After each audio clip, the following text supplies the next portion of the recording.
चुनावों के तारीखों का ऐलान हो गया है। रायपुर दक्षिण सीट पर चुनाव होने, उपचुनाव 13 नवंबर को होंगे और उससे पहले चुनावी सरगर्मियां भी तेज हो गई हैं।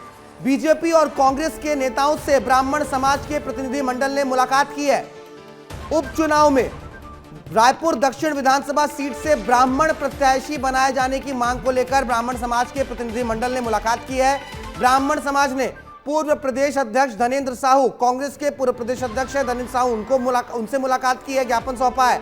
साथ ही साथ बीजेपी प्रदेश संगठन महामंत्री पवन साय से भी बीजेपी के प्रतिनिधिमंडल ने माफ कीजिएगा ब्राह्मण समाज के प्रतिनिधिमंडल ने मुलाकात की है और बीजेपी और कांग्रेस दोनों से अपील की है कि रायपुर दक्षिण विधानसभा सीट से किसी ब्राह्मण को टिकट दिया जाए। सुनवाते हैं क्या कुछ कहना है ब्राह्मण समाज के लोग।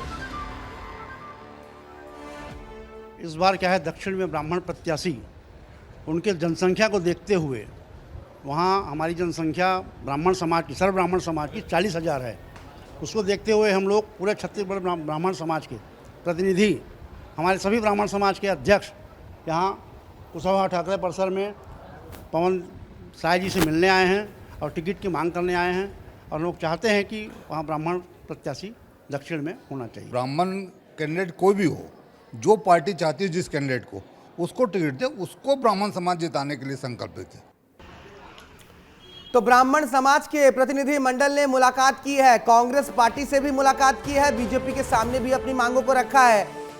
रायपुर दक्षिण विधानसभा सीट में कहा जाता है, जो ब्राह्मण समाज के लोग कह रहे हैं कि 40,000 मतदाता वहां पर सवर्ण समाज के हैं, ब्राह्मण समाज से हैं। तो ऐसे में इस बार ब्राह्मण को भी उम्मीदवारी मिलनी चाहिए। ब्राह्मण समाज से कोई ना कोई उम्मीदवार होना चाहिए, चाहे कांग्रेस पार्टी से हो या चाहे बीजेपी से हो, उनको ये लोग अपना समर्थन देंगे। मृगेन जी हमारे ब्यूरो चीफ छत्तीसगढ़ के हमारे साथ जुड़ गए हैं। मृगेन जी, चुनावी तारीखों का ऐलान हुआ है और अब से चुनावी सरगर्मियां भी तेज हो गई हैं। ब्राह्मण समाज ने दावा ठोक दिया है, दोनों पार्टियों के पास गए थे, बोला है कि हमारे समाज के लोग को टिकट दीजिए।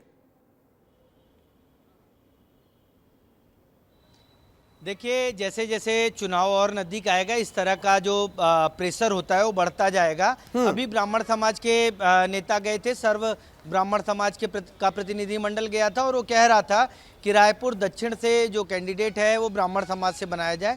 हालांकि जातिगत समीकरण को देखेंगे तो ब्राह्मण समाज रायपुर दक्षिण में प्रमुख वोटरों में है, लेकिन लगातार कांग्रेस और बीजेपी से लगातार बृजमोहन अग्रवाल होते थे और कांग्रेस से राज्य गठन के बाद 2003 में एक बार एक ब्राह्मण कैंडिडेट योगेश तिवारी को उतारा गया था। तो कुल मिलाकर ब्राह्मण कैंडिडेट लंबे समय से वहां किसी भी पार्टियों ने नहीं उतारा है। तो समाज का ये मानना है, समाज के लोगों का ये कहना है कि इस बार कांग्रेस या बीजेपी जो है कोई न कोई एक जो है ब्राह्मण समाज से कैंडिडेट दे। जी, निश्चित तौर पर जातीय समीकरण भी आपने समझा दिया। बोला जा रहा है कि 40, वो कह भी रहे थे कि 40,000 हमारी जनसंख्या है, उस लिहाज से तो हमें प्रतिनिधित्व मिलना चाहिए। हालांकि देखना होगा अब और कौन कौन से जातिगत दल जाते हैं वहां पर, समाज जाते हैं दबाव बनाने के लिए और टिकट अंत तक इनको दिया जाता है। बहुत शुक्रिया मृगेन जी तमाम चीजों को तफसील से समझाने के लिए।